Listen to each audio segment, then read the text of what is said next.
Hello students, आज हम class 9 के मैथ्स के चैप्टर 10 का एक्सरसाइज 10.1 का फर्स्ट क्वेश्चन करेंगे। तो चलिए इसे स्टार्ट करते हैं। फर्स्ट क्वेश्चन हमारे पास क्या है? क्वेश्चन है a traffic signal board indicating school ahead is an equilateral triangle. क्या बोल रहा है? एक ट्रैफिक सिग्नल बोर्ड है, ट्रैफिक सिग्नल बोर्ड है जिस पर लिखा हुआ है, इंडिकेटिंग मतलब जिस पर लिखा हुआ है स्कूल अहेड, आगे स्कूल है, ये लिखा हुआ है, इज एन इक्विलैटरल ट्रायंगल। ये जो बोर्ड है, ये बोल रहे ना सिग्नल बोर्ड, ये बोर्ड कैसा है?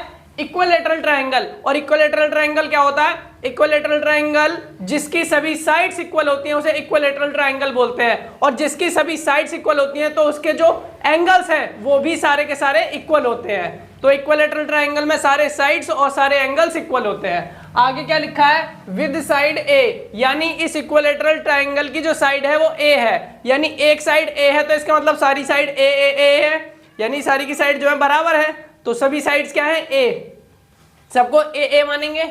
जैसे कि मैं मान लो यहाँ पर एक ट्रायंगल बना दूं इस तरीके से, तो ये जितनी भी है ए, ये सब इनका नाम क्या हो गया? ए हो गया। 5 सेंटीमीटर होता तो 5 5 5 10 होता तो 10 10, ये इक्विलैटरल ट्रायंगल होता है ऐसा। अब क्या बोल रहा है यहाँ पर? पहला सेंटेंस हमने पढ़ लिया और समझ लिया। सेकंड में क्या बोल रहा है? Find the area of the signal board. ये जो सिग्नल बोर्ड है, ये जो कि कैसा है? इक्विलैटरल ट्रायंगल, इसका हमें क्या निकालना है? एरिया निकालना है। क्या बोल रहा है? Using Heron's formula, Heron's formula use करते हुए हमें इसका एरिया निकालना है, क्योंकि इक्विलैटरल ट्रायंगल का जो एरिया निकालने का तरीका है वो दूसरा फॉर्मूला भी है, यानी हीरोन्स फॉर्मूला के अलावा दूसरा फॉर्मूला भी यूज किया जा सकता है, पर यहां पर बोल रहा है हीरोन्स फॉर्मूला यूज करना है आपको। और क्या बोल रहा है? If its perimeter is 180 centimetre, इसका पेरीमीटर क्या रहा है? 180 सेंटीमीटर है। What will be the area of the signal board? तो सिग्नल बोर्ड का एरिया क्या होगा? अब देखो इसको करना कैसे है, दो बात बोल रखी है।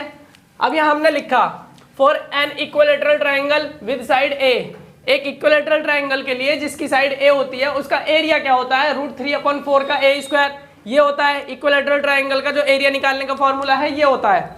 तो हमने यहाँ लिखा because each side of the triangle is a centimetre, क्योंकि इस ट्रायंगल की जो हर एक साइड है वो क्या है? ए है, तो ए सेंटीमीटर है। देयरफॉर, इसलिए इसका जो पेरीमीटर कितना है? 180 है ना, तो पेरीमीटर जो होगा वो क्या होता है? देखो पेरीमीटर क्या होता है? किसी भी पॉलीगन, पॉलीगन मतलब ट्रायंगल, क्वाड्रिलेटरल, ये सब क्या है? पॉलीगन है। तो किसी भी पॉलीगन का जो हमें पेरीमीटर निकालना होगा तो उसकी सभी साइड्स का सम होता है। जैसे यहाँ अब ये ट्रायंगल है तो इसका जो पेरीमीटर होगा वो क्या होगा? तीनों साइड्स का सम होगा। तो हमने यहाँ क्या लिखा? 1 2 3, तीनों साइड्स है ना, ये एक जैसी साइड है, तो सबको जोड़ के कितने के बराबर आएगा? 180। हमने इक्वेशन बना ली, क्योंकि 180 हमें दे रखा था, पेरीमीटर के बराबर हो गया। तो ये पेरीमीटर इसके बराबर है, इनको जोड़ा, इतना आ गया, और फिर इससे डिवाइड कर दिया, इसको नीचे लेके जाएंगे, इससे डिवाइड करेंगे, इतना आ जाएगा। तो मैंने डायरेक्ट यहीं से इसको डिवाइड कर दिया, तो ए हमारा कितने निकल के आया? 60 सेंटीमीटर, यानी कि इसकी जो जितनी भी साइड्स हैं, तीनों साइड्स कितनी है? 60 सेंटीमीटर्स है। अब हमने यहाँ क्या लिखा? Now semi perimeter. अब इसका जो सेमी पेरीमीटर क्यों निकाल रहे हैं और क्या होता है? सेमी पेरीमीटर का मतलब होता है पेरीमीटर का आधा। तो पेरीमीटर हमें दे रखा है 180, क्वेश्चन में दे रखा है ना, ये 180 दे रखा है, तो इसका सेमी पेरीमीटर निकाला तो कितना आ गया? 90 सेंटीमीटर। सेमी पेरीमीटर क्यों निकाल रहे हैं? सेमी पेरीमीटर हम इसलिए निकाल रहे हैं क्योंकि अब इसका जो एरिया निकालना है वो किससे निकालना है? हीरोन्स फार्मूला, और हीरोन्स फार्मूला में एस दे रखा होता है, और एस क्या होता है? सेमी पेरीमीटर ही होता है एस का मतलब। इसलिए हमें पहले क्या निकालना है? सेमी पेरीमीटर निकालना है एरिया निकालने के लिए किसी भी ट्रायंगल का। तो अब यहाँ पर हमने क्या किया? बिकॉज एरिया ऑफ ट्रायंगल क्या हो जाएगा? ये इस हीरोन्स फॉर्मूले से निकालना है, तो हीरोन्स फॉर्मूला ये है। तो यहाँ पर हमने ये फॉर्मूला लिखा, एस की वैल्यू कितनी है? 90। एस क्या है? Side, semi perimeter. उसके बाद हमने क्या लिखा? 90, एस की जगह पे 90, फिर ए क्या है? 60, फिर 90, फिर बी की जगह पे भी 60, एस की जगह पे 90 और सी की जगह पे 60। ये जो ए बी सी है ये सब साइड्स है, 1 2 3, ये ट्रायंगल की तीनों साइड्स है। लेकिन हमारे पास जो तीनों साइड्स हैं बराबर हैं, इसलिए सबकी जगह पे हमने क्या रखा? ए की जगह पे 60, बी की जगह पे 60 और सी की जगह पे भी 60, ये 60 रख दिया। अब इनको सॉल्व किया तो कितना है हमारे पास? ये 90 आ गया, इसमें से इसको माइनस किया 30, इसमें से इसको माइनस किया 30, इसमें से इसको माइनस किया 30। उसके बाद हमने इसको भी तोड़ लिया, तो इस बार ऐसे टूट गया ये, यानी इसको हम ऐसे लिख सकते हैं। तो हमने इसको ऐसे लिख लिया। अब यहाँ पर हमारे पास क्या है? यहाँ 2 30 है, यहाँ पर 2 30 है, और जब हमें स्क्वायर रूट निकालना होता है तो हम क्या करते हैं?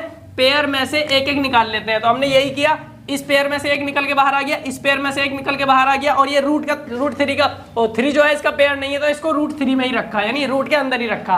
अब हमने क्या किया, इसकी मल्टीप्लाई करी, ये आ गया, और ये रूट की वैल्यू ऐसी आ गई, तो ये आ गया सेंटीमीटर स्क्वायर सेंटीमीटर भी बोलते हैं इसको। तो क्या आ गया, ये 900√3 स्क्वायर सेंटीमीटर, इसका एरिया आ गया जो कि हमें निकालना था। तो हमने क्या बोल दिया, दस the area of the given triangle is 900√3 square centimetre. तो ये हमारा फर्स्ट क्वेश्चन था। उम्मीद करते हैं आपको समझ में आया होगा।